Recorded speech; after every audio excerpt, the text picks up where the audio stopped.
Konsep dasar dalam manajemen dan penilaian kinerja tentunya memiliki penilaian kinerja yang melibatkan 9 poin. Yang pertama, penetapan standar kerja. Yang kedua, penilaian kinerja aktual karyawan secara relatif terhadap standar tersebut.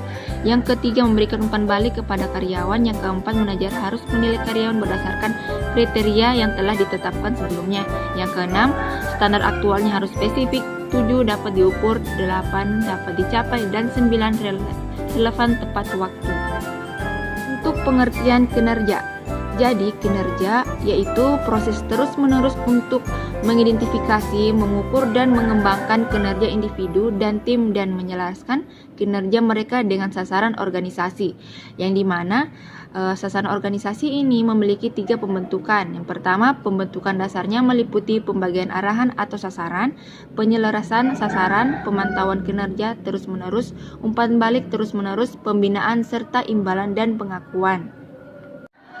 Yang kedua, pendekatan manajemen kinerja mencerminkan filosofi kualitas total menuju kinerja yang lebih penting. Pendekatan ini berfokus untuk menyelaraskan dan memantau kaitan antara sasaran strategis perusahaan secara keseluruhan dan apa yang harus dicapai oleh karyawan secara individual dan tim.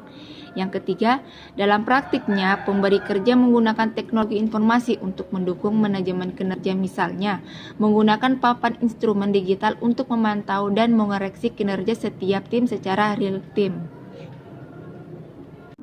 Adapun dari teknik dasar yang digunakan manajer untuk menilai kinerja terdiri 4 poin. Yang pertama, metode skala grafis. Penilaian dilakukan dengan menyebutkan ciri dan kisaran kinerja untuk masing-masingnya.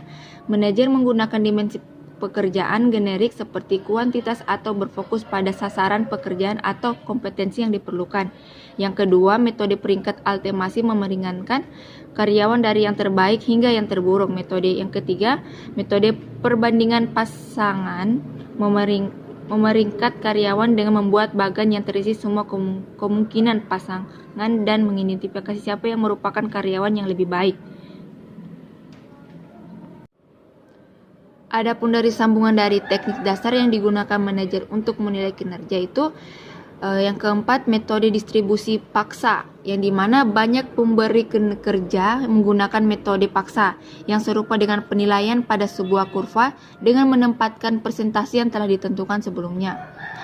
Yang kelima itu formulir naratif, yaitu penyelia membantu karyawan untuk memahami kinerja baik atau buruk serta bagaimana cara memperbaikinya. Yang keenam, skala penilaian berdasarkan perilaku. Yang ketujuh, skala standar campur adalah skala yang sedikit mirip dengan skala berdasarkan perilaku. Adapun dari pedoman untuk penilaian yang efektif, yaitu perlunya mengingat bahwa ini bukan penilaian kinerja tetapi manajemen kinerja dengan menghubungkan sasaran kinerja karyawan dengan sasaran strategis perusahaan, memberikan umpan balik dengan cepat, memberikan sumber daya dan pelatihan yang diperlukan, memeriksa pekerjaan, dan memberi imbalan kinerja yang bagus dalam hal penilaian yang masih merupakan sesuatu yang bersifat interpersonal. Yang kedua, pahami potensi permasalahan penilaian. Yang ketiga, menggunakan alat penilaian yang tepat karena masing-masing alat memiliki kekurangan dan kelebihan.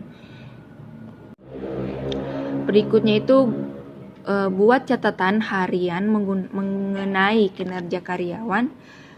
Yang terakhir, buatlah kesepakatan kepada sebuah rencana.